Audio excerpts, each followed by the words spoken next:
Well, good morning, Harry Ashton. Good morning to Here's you. Harry. Mhm. Plenty been going on during the week in the world. I think Harry hasn't there not? Yes, well, the world seems to be in a very strange shape at the moment, does it not? It does, Um, doesn't it? the problems all over. I mean, half of Europe seems to be on fire, and what with France and Spain, and now apparently Suffolk is suffering very badly. So, Yeah, I see that. I think it has more brush fires than forest fires, aren't they? is that threatening towns or villages or? I don't, not so far, I don't think. Well, because in France we've lost quite a number of homes. Um, Actually, I went on to AI and asked them to make a comparison between what we're suffering across Europe with an average Canadian or American year. And of course, although yeah, we are more inhabited with towns and villages closer to the forests, mhm. uh, is uh, in Europe, it hasn't been anywhere near as bad as it always is in Canada and the United States. Well, I think it's a factor of urban development in different countries. They allow a lot more building in remote places, whereas Britain, it's amazing how well the countryside is protected by not allowing urban sprawl, green belts, and that sort of thing, which of course are under threat at the moment with the proposed building plans to build, how many is it? 300,000, or is it Yes, council houses and quite 1.5 million over the life of the Parliament. a century of council houses, I believe. Does it really need more? Um, It's I one of those reactionary people that say, "Do we?" Because I see the devastation. I mean, in Sussex alone, some of the beauty spots, and particularly where there are lovely little pubs tucked away in the forest, are threatened with new towns. And I say, do we really need to build more houses, or do we need to actually find different ways of doing things, going up or going down, like the Japanese? Or are there ways of doing things without ripping away the trees and the birds and the flowers and things? mhm. I get quite incensed about this, I'm afraid. Well, And the other thing is, Harry, of course, is that when we were younger, uh, families still lived together. They don't anymore. The chicks leave the nest very early and then demand their own place. well, that's true too. But there are two ways of looking at this. One is, of course, the expanding population requires more accommodation. But what kind of accommodation? Should it be strictly linked to existing urban areas, or should we be using more virgin countryside and destroying, as you say, the beauty of the country, Yeah, which is a problem I think in Britain more than it is elsewhere. yes. So I think the old civil service that manages to cock everything up also has a part to play here. It mhm. really needs to get things right because apparently we've got huge amounts of brownfield sites, which we're not using. Well, I think a lot more building, just natural building, could go on if two things happened. If they reduced all of the red tape and made it more profitable and practical for builders to build houses for private use, private sale, to make a living themselves, and yet to provide a roof over the heads of people who obviously desperately need it because there's a huge waiting list, and um, and secondly to ensure that um, the that people fulfill their dream. It was almost the Thatcherite dream of owning their own homes, Yeah. as opposed to being in simply in council houses. To give people back a sense of independence, of self-worth, of exceeding in their own context. It depends what kind of building we want to carry out to meet social obligation. Yeah, I mean, I don't deny any of the Thatcherite dream.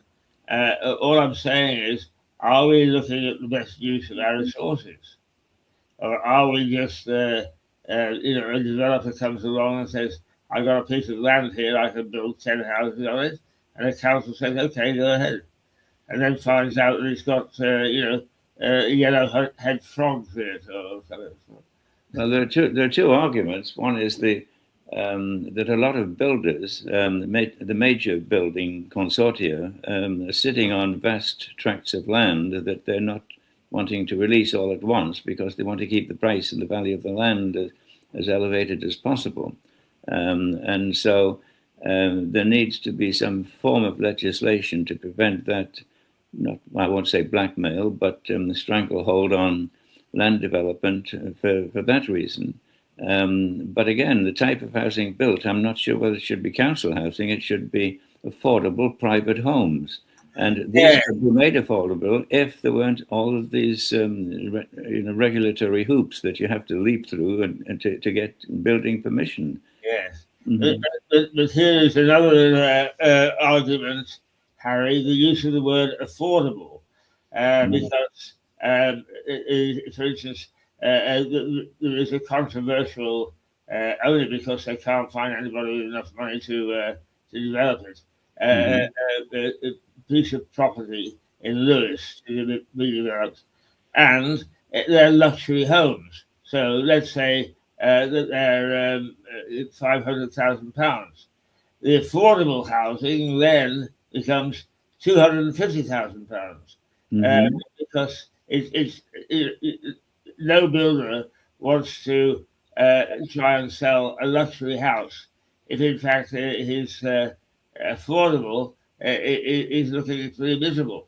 So in other words, affordable is affordable to whom? Well, but when you talk about luxury houses, you've gone to the other end of the housing spectrum. I'm just talking about good average houses, well built, that the building costs so much a square foot or square meter, depending on how it's calculated these days. And then the factor that intrudes on that equation is the value of the land. So maybe something could be done to not depress the value of the land, but make it more accessible. For instance, long-term financing, or separate it from the actual building costs, because the builder, he's got his team of workers and he wants to build houses. Whether he builds it on a cheap piece of land or an expensive piece of land, it shouldn't necessarily be part of his goal. I mean, that's why, as I say, many of the big building companies have been buying up land and sitting on it and hoping it'll go up in value, and they'll make their profit off the land, not necessarily much out of their building. Yes. Well, what about brown sites? I mean, Britain is absolutely littered with huge areas in cities and on the outskirts of cities, former industrial parks, places where housing could be developed at a relatively low land-based cost. Well, what's known as brown land. But I used the analogy the other day, and it's something totally unrelated, I forget. But I once was in Chicago. Actually, I've been to somewhere very interesting from your point of view, Decatur, Illinois, which is Lincoln had his law firm before he set off on the political trail. Oh yeah, and it's south of Chicago. But I went back up to Illinois, to Chicago from Decatur, and took a flight from Chicago to Toronto, and we took off underneath I saw city, city, city, and I kept on looking for the end of the houses, and Hmm. there was no end. It was just end to end housing, if you like. And I Sure. thought, oh my God, could I live like that? And the answer is no, I couldn't. So I've crossed Chicago off my retirement list. Sure. Well, probably even worse is somewhere like Los Angeles. The overall conurbation of Los Angeles is about 100 kilometers across. I mean, you drive from one end to the other. Of course, you go through several towns. It's not just Los Angeles, but it's all built up and massive freeways and what have you. And that's urban sprawl par excellence.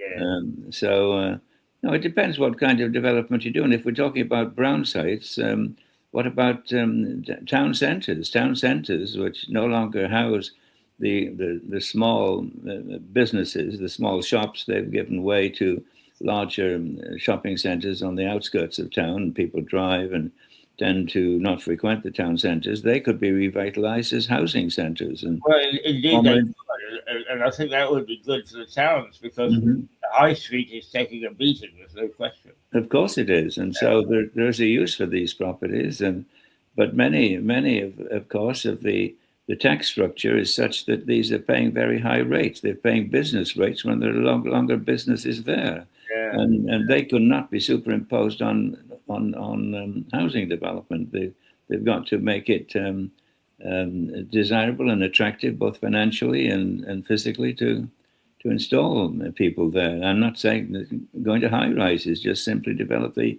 existing buildings and make sure that they're properly exploited, used to good purpose. Anyway, Harry, how's my girlfriend, Marina Le Pen? Oh, well, she's doing fine. I think she's probably on the inside track to win the next presidential election in France. She's not quite out of the woods yet in legal terms. She still faces a final appeal result as to whether she would go into the presidential campaign wearing an identity bracelet or whatever you call these things. And she's sworn that she wouldn't do that. And of course, that would be an incredible shame for France's leading politician to have some sort of a criminal link. But even if she doesn't run, her deputy, Jordan Bardella, he has got even a higher polling quote than she has. So it looks pretty much like the Rassemblement National is going to pull it off this time, finally. They've made themselves respectable. Under her father, Jean-Marie Le Pen, they were considered a bit right-wing, a bit marginal. But she's brought them into the mainstream, and even to the mainstream, I would think, slightly to the left. Now, her detractors, of course, declare her as right-wing, as an inheritance and heritage of her father. But no, she's not. She has become, or at least the Rassemblement National has become a workers' party. And as I say, they've got a very good chance of winning. The polls show them winning. It shows her getting the largest single block of votes in the first round because it's a two-round election, the presidential election in France. And in the second, in the runoff against whoever the leading opponents are, she polls, varying on the person concerned, quite distinct majority margin over the others. So unless there's a radical shift in French politics between now and 27, which is when the next presidential election is, I think she's going to be the next head of state. Right. In France. Who do you think, Harry, out of the way that parties are beginning to emerge and change, perhaps, who do you think would be best for these French in power after, when is it, in 2 years' time, the presidential election? I think the same thing has happened in France as has happened in Britain. The main parties have lost their identity. The Conservatives were no longer conservative in Britain. They became conservative wets, almost some of them left wing, and similarly the Labour Party became indistinguishable from the center of the road people. So they lost their natural audience, and they no longer were a part of the working class, which led to this fragmentation on the left, on the right, with the emergence of Farage and parties like his, or on the left, where the extreme left is gravitating towards the Greens, a more extreme version of social thinking and socialist thinking, I should say, not social thinking. And so the same thing is happening in France. The old parties have lost their sense of identity and have lost their audience with it. The socialists in France is now a rump party. Certainly the former right-wing parties, what you would have called conservative, they've just become very small parties, and the main parties have become people like Jean Mélenchon, La France Insoumise, which are extreme left. I mean, they're almost, I don't know, I mean, communist parties in many ways, and they're garnering a large part of the French electorate, and the same thing on the right with the other parties. So politics, the shape of politics is changing in both countries. In Germany too. The AfD is forging ahead in Germany, and now Germany's post-war constitution prevents it going too far to the extremes. In any case, the balance of the German Democratic Republic, not Democratic Republic, the German state is such that you cannot really have given sufficient power to the Länder, the different divisions, to prevent a central government becoming too extreme. But that doesn't exist. That structure doesn't exist in France and Britain. So I think we're going to see some rocky road in politics over the next few years. And whether it's Farage or somebody like him that comes in, I think we've got to be careful. And we've got the socialists in power at the moment with a last opportunity to put things right. And we'll have to watch and see what Mr. Burnham does, and with a lot of nice words and giving people a warm feeling in their trousers with his political promises. Or whether it's and somebody has to pay for it in the end of the day. So I think we'll be seeing some quite dramatic developments in both Britain and in France in the next 2 years. I was trying to figure out what my own reaction is to Andy Burnham. I mean, first of all, he's coming with a splurge of giveaways without explaining how he's going to pay for them.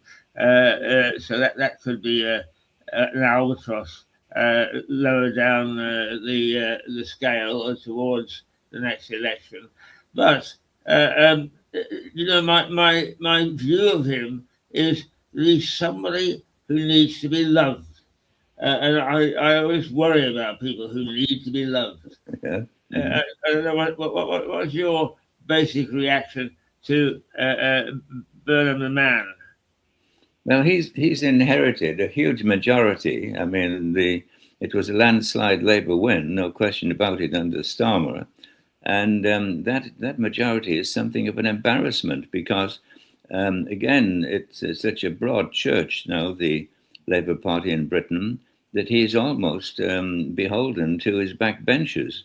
He has the sword of Damocles to hang over them, though, because all of those who say they're not going to go along with him if he tries to carve into this ridiculous and ever-expanding welfare budget, and they shall vote against him, well, he just simply has to call an election, and most of them would be chased out anyway. So he said, if he's got any guts, he'll say to them, look, you go along with my welfare reforms, if he's inclined to do welfare reform. Let's imagine that he is, because it's the only source of money that he'll find sufficient funds to meet all his future obligations or his promised obligations. And so to get those welfare reforms through, he's got to dominate the backbenches. And he said, you'll either say to them, either you go along with me or I get rid of you by calling a general election, in which case Labour on the Burnham bounce could probably get back in with a much reduced majority, but he'd get rid of all of those nutcases in the backbenches that are preventing reform. How is the IMF looking at Britain now? Because it was while Starmer was there was some talk that it was ready to intervene. Well, the IMF is certainly got Britain under the microscope at the moment, because there's a very strong possibility that if some of these programs, unfunded programs, push Britain over the edge, they'll have to come in and we'll get a bailout similar to the one we had under the previous socialist government. Not the previous one, that the back in the, when was it, the 70s, yeah. So I think they've got a very close eye on us, the IMF. We're a candidate for draconian treatment if they step in. And then there'd be a reform of the welfare system for sure. Right. Let's turn to while we're talking about personality politics. Let's talk to about Mr. Trump, because he's finding the weather rather rough, is he not? Well, I think Trump has passed his sell-by date. In his first term, Trump is a pretty faithful character. Let's be honest, an awful man. But he, during his first term, he had some reasonably good ideas of trying to put the United States, and to a degree, by extension, the world, back on the right track. But he's gone overboard, I think, in his second term, and has launched himself into adventures, not the least of which, of course, is Iran, and shown that he hasn't got the overall grasp of the situation to know how to get himself out of the glue that he's got himself into, and he's coming up against the midterms shortly in November, I believe it is. And he could even lose a majority in Congress, and both in the House and the Senate. And so it's I think his days are spent, and he's thrashing around wildly to try and find a solution to some of the problems he's got. Yeah. Which again takes us back to the Iran situation, and it's difficult to know what he's going to do there. And he's distanced himself from his various so-called allies. And has become a person that not to be trusted. It's a black period, I think, for the United States at the moment, and they'll be ostracized by many of the European countries that will be obliged to stand on their own feet and look after themselves, their own defenses, their own economies, and not to be able to rely on the Americans. I mean, you could not, at this moment, rely on America for anything. Apart from Britain, which European countries are vulnerable in terms of their economy? Well, the ones closest to Russia, I suppose, because Russia has got territorial ambitions. They're stalemated at the moment in Ukraine, but that doesn't stop their desire, or at least Putin's desire, to recreate the old Russian Empire and expand into Europe. And of course, they've got the means and the manpower and the weaponry to do it. We haven't. I mean, we don't have an army anymore. I mean, I'm told that the British Army could fight for 1 week before, that's its sustainable military capability, for 1 week. and particularly if you get into heavy losses, such as in the Ukraine theater, and the states that are bordered on Russia, of course, have been arming very rapidly. Poland and Hungary and others. So they'd put up a fight, but I don't think Russia's ambitions are at all thwarted. I think they're stymied in the Ukraine at the moment, but it doesn't stop their dreams of total hegemony over of the old the territories that they controlled after World War II. Yes. Yes. Uh, um, is Putin? I mean, people talk about possibly, an uprising within the government itself to displace Putin. He seems to me to be pretty solid. How do you feel about him? Well, he's in a difficult position. There could be a palace revolution in Russia, but there's no indication that that would be one that would calm the game. You get maybe even more extreme people who would want to go nuclear, who would want to go into a mass, um, call up militarize the nation completely, because at the moment the very large Russian middle class has been kept out of the war. They're getting it's coming home to them a little bit now with longer range weaponry on the part of the Ukrainians, and they beginning to see that things are not going well. But their sons and daughters haven't been caught up in the maelstrom yet. But once they are, and there could be by a more extreme government, and I think there's a better chance, more of a chance that Putin would be replaced by somebody worse than him than more benign. That's the danger. Yes, go on, carry on. And so, no, it could be extremists could take over the Kremlin, and that would be a bigger problem, because Putin is drawn back from certain risks and is still trying to play the international statesman role. He seems to have Trump over a barrel. I don't know whether he's got some compromising photographs of Trump in somebody's bedroom or whatever, but he seems to be playing that role too. But he's far from a totalitarian dictator such as we've got in China and in North Korea and other countries in the world, or ideological outfits like the Iranian regime. He's almost approachable in his extremism, where his replacements could be difficult, many times more difficult to deal with. Yeah, I mean, we all look with some awe at the Russian Federation, and if it did manage to take back some of the old Soviet Union satellites, but is it really economically viable? Could Putin expand his military ambitions and get away with it? Well, much of the Russian economy, as we know, is based on petroleum products, and is being squeezed at the moment with sanctions and inability to export those products, except with his shadow fleet of Russian tankers and that sort of stuff. But this is still quite a potent force to be reckoned with. That said, I mean, that takes our focus away from China, which is very much the greater threat, both in the intermediate and long term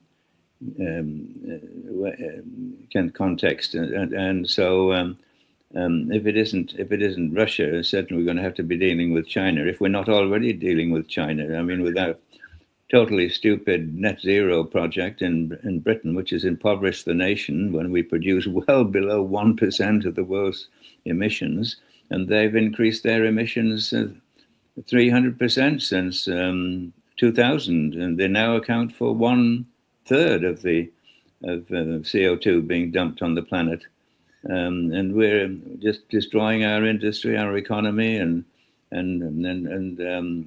financial well-being with this ideological nutcases like Miliband and this woman that's replaced him. Yeah. I mean, they can't seem to get that right, can they? Yeah. But presumably, even though viewing the Chinese as we do, as being economically very powerful, First of all, India is coming up on the outside rail, and also, once again, they must have their own internal problems that they've got to deal with. Well, all countries have their own particular set of challenges, and India, with its hundreds of different languages, cultures, and social stratas, has one, but it has been quietly emerging all along, and is becoming stronger, and the quality of well, I won't say the quality of life, but the standard of living is improving remarkably in India. So, no, I think they're a power, very much of a power to be reckoned with in the future, and probably the long-term rival to China. All right. Militarily, how's the case in North Korea doing? Oh well, I think he is almost a creation of the Chinese in many ways. Going back to the Korean War, and they do have the capacity to keep him on a short leash if they wish to. But he serves, I think, as the cutting edge of a visible Asian threat to keep the Western world in line to a certain degree. But I think I still believe it's the Chinese who pull the strings, call the shots in the case of North Korea. Incidentally, one of the programs that I enjoy, particularly if I can't sleep at night, is MASH, the hospital program in South Korea during the South Korean War. Yeah, I haven't seen that. Yeah. Mm-hmm. It's very amusing, but in some ways, of course, it reflects our Western thinking at the time of the Korean War, and we forgot the Korean War. What was 60 years ago, was it not? Yes. Well, that's on British television, I take it. Yeah. Yes. Yeah, because we can pick up British channels here, and but I tend not to watch them. I tend to watch more French television than anything else. Right. Mm-hmm. Is French television okay? Yeah, but then again, I think I watch less and less television. Yeah.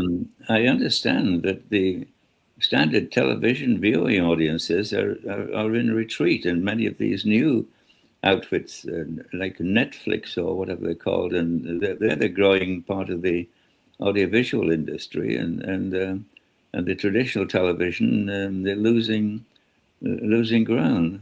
Yes, indeed. I mean that is very true. People do want to be able to pick when and where they want to watch television, but then secondly, I don't know whether it's something you alluded to, and that is people are pretty fed up with the mess that the world is in, and rather than watch the news at 10 on Netflix, they can watch sort of the Crusades or some series where they can see knights in armor dashing down hills. Yes, yeah. Mm-hmm. Yeah. And of course that brings us into focus the whole question of the BBC losing what ground, losing public support, being less of a national institution, and more questioned because of its political stance, and whether the license fee and all the rest of it will continue, or whether that will all be revised.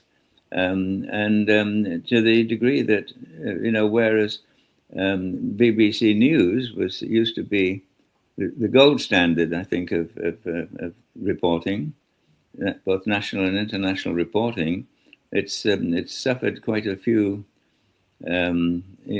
setbacks recently, and we're looking at even this Trump court case against the BBC.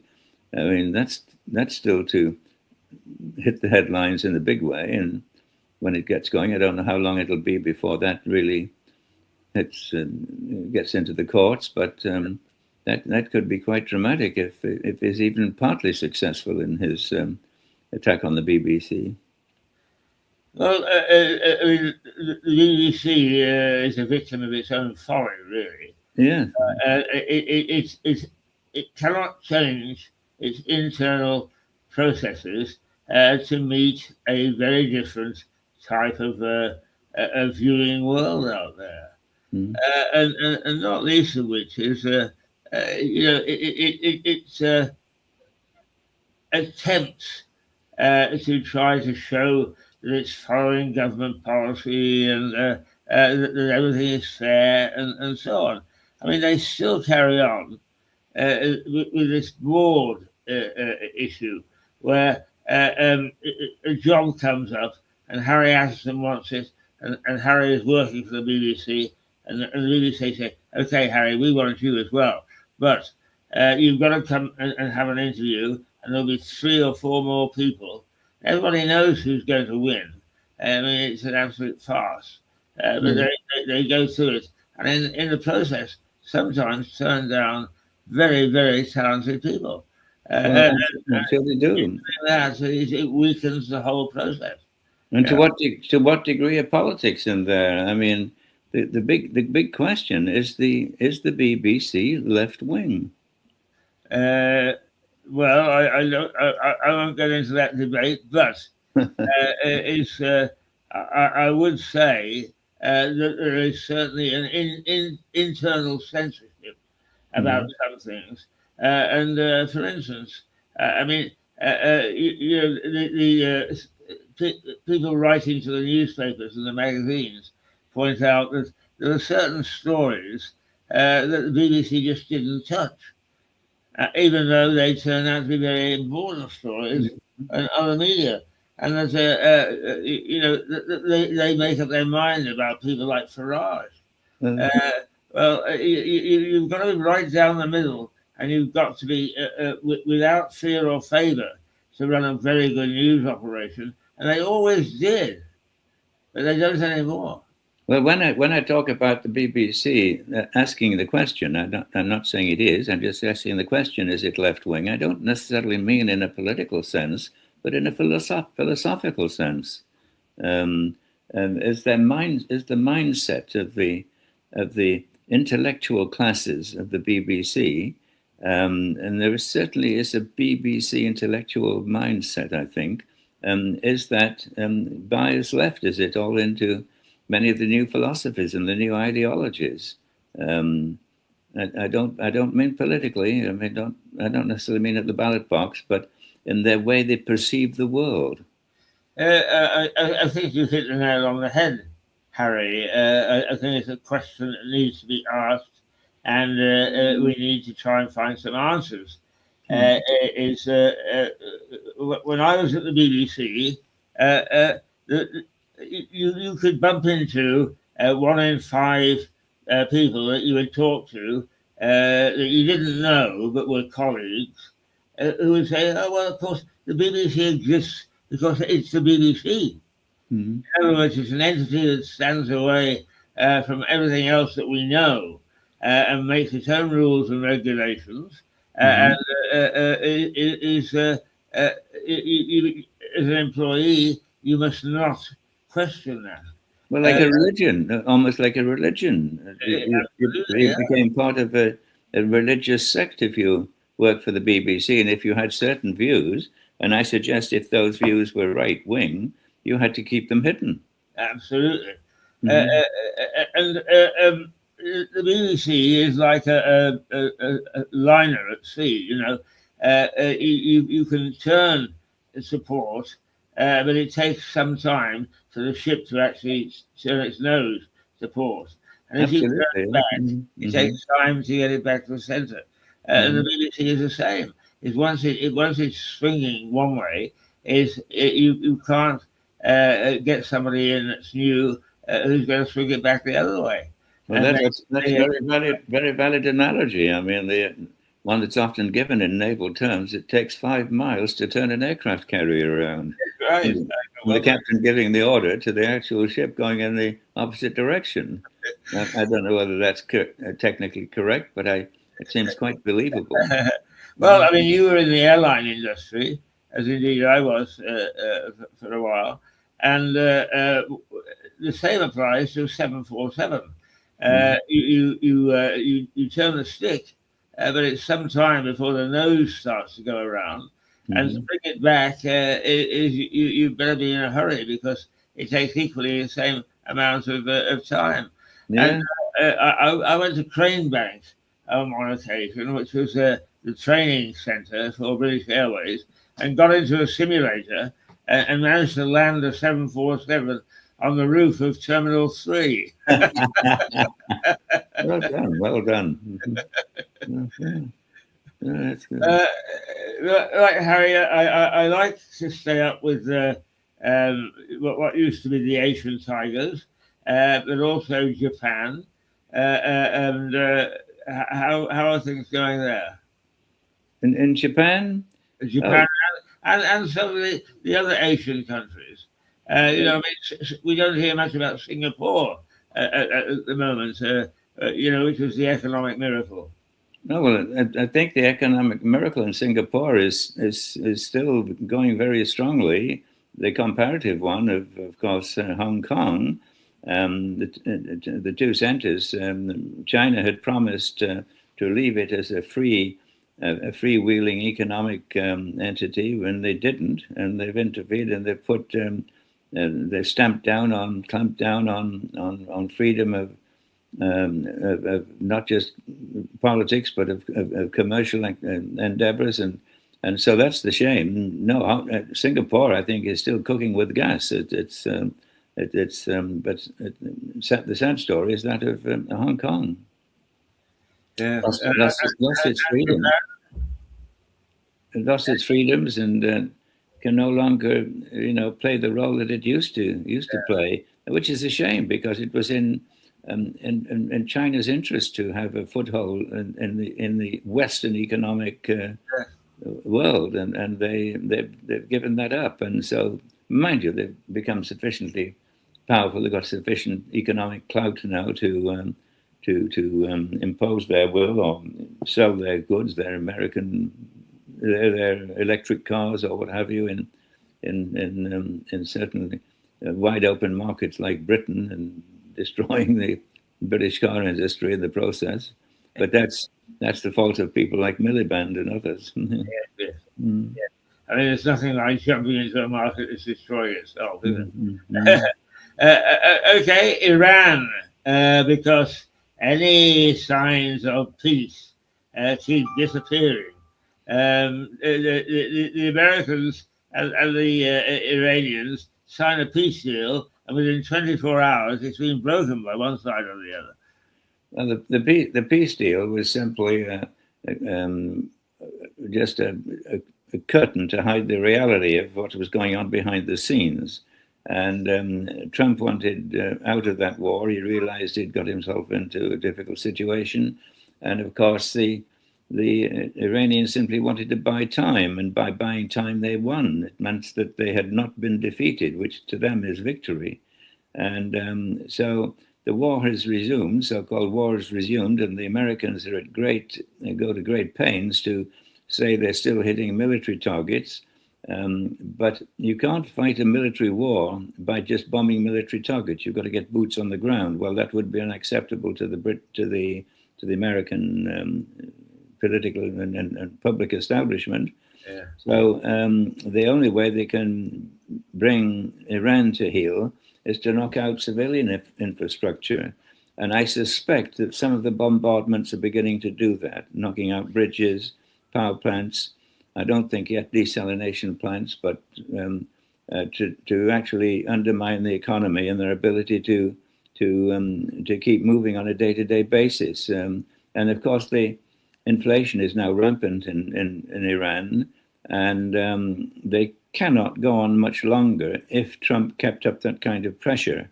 Now, has Trump got the will and the means, because we're talking about running low in ammunition and that sort of stuff, to pursue that goal to its logical conclusion? I think the next month will be critical in the Iranian situation. I don't think we're going to go much before a month before one side or the other cracks.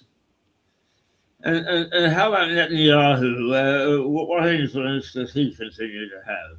Well, he's facing a resurgent left-wing challenge, and in the upcoming elections, he could be in serious problem with a serious problem. He's been a prime minister off and on for, gosh, best part of 20 years, I think, and Right, yeah.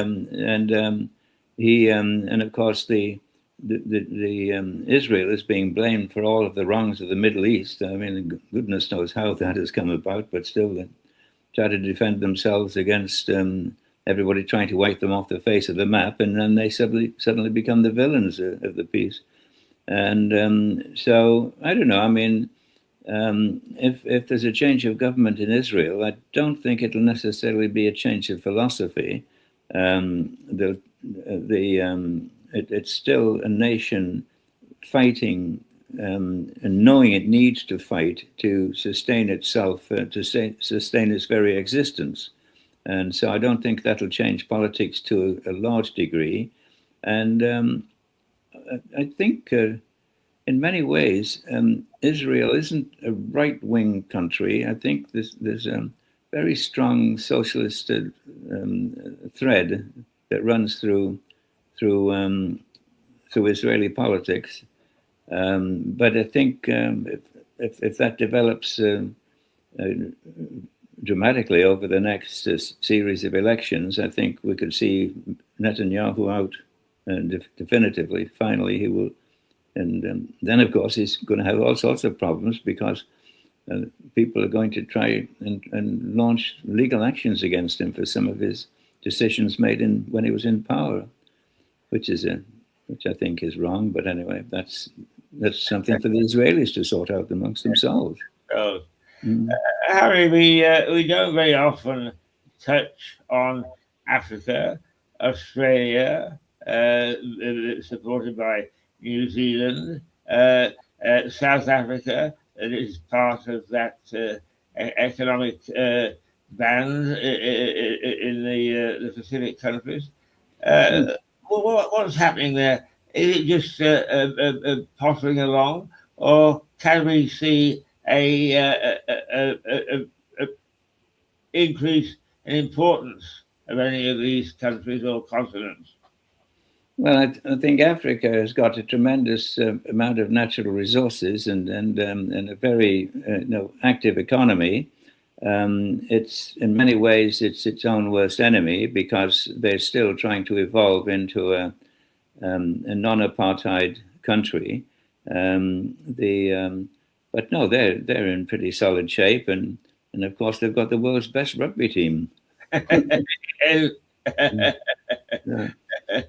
So I don't know a lot about South Africa, but I do feel that it's early days yet. It's early days. It very often takes 100 years for a country to evolve and develop its full potential, even with the pace of change that you have in the modern world. But I don't feel that I need to be worrying about their future. Other parts of Africa, yes. Again, I'm not an expert in Africa. I'm more South America and North America and to a degree Europe in my background. But obviously, Africa as a whole is a sleeping giant. Yeah. Massive resources. And if they get their act together, then they're going to be a force to be reckoned with. Combining two subjects here. That is why there's been enormous economic and philosophical penetration in Africa by China. Yes, indeed. Yeah. I always think of Australia as a small country for some reason, whereas in fact it's a continent. Now, what's happening there? Could Australia develop into unexpectedly some sort of economic power? Well, I think Australia is beginning to flex its muscles in that part of the world. and they are they're acting as almost contrary to certain Chinese encroachment in what they consider their backyard as well, and they're coming of age.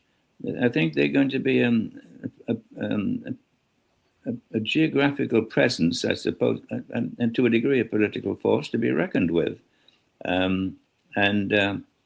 It seems the Australian economy is doing very well. Similar problems to everybody else, but no, I think the future of Australia looks very bright. Right, Harry, we've been at this for 50 minutes. We've got 5 before we have to go.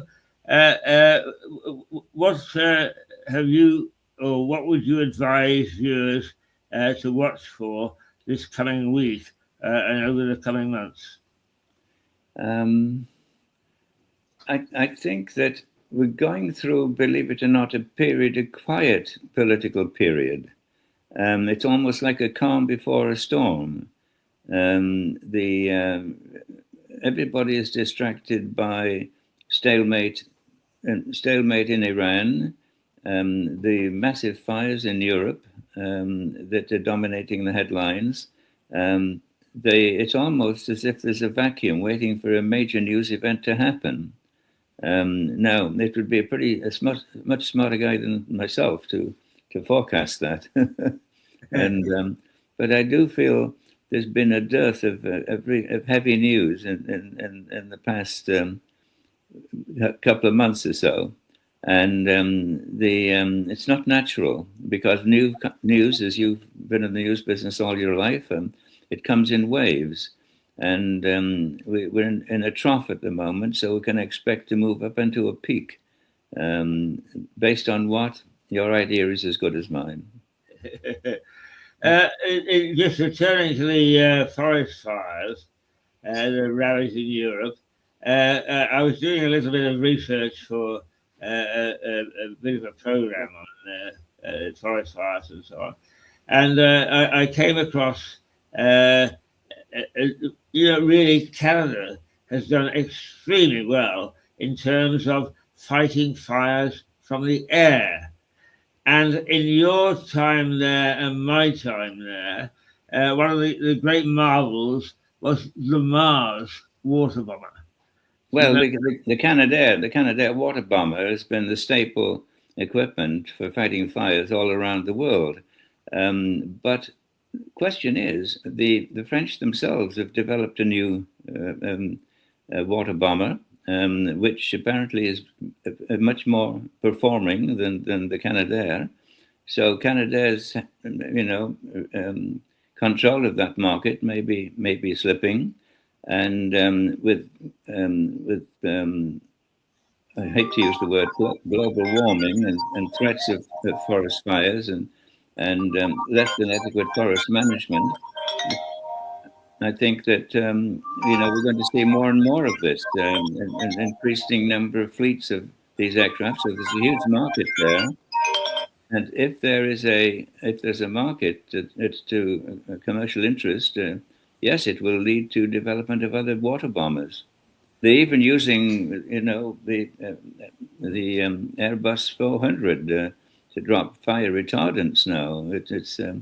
It's a whole new field, aerial bombardment of forest fires. Yes, and watching this, I thought, oh look, that water loses a lot of its power because it strays on the way down. But in fact, when it hits the ground, it does a remarkable job. Oh, indeed, yeah. Well, that's a question of altitude, and of course, you've got to remain safe. You've got to.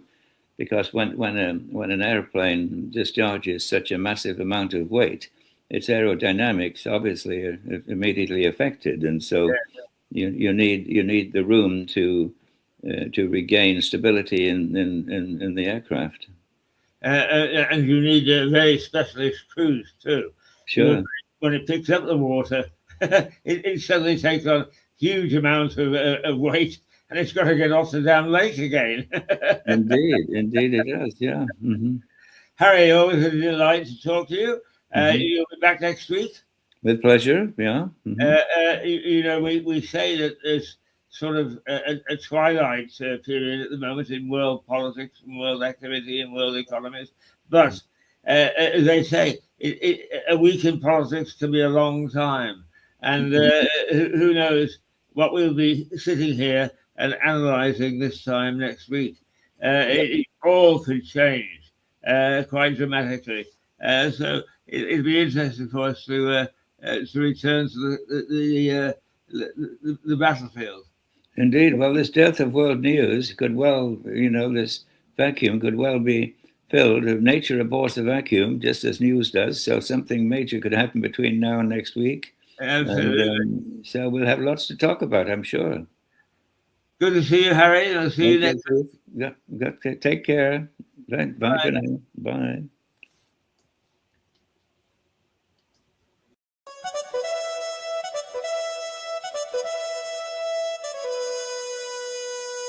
Thank you.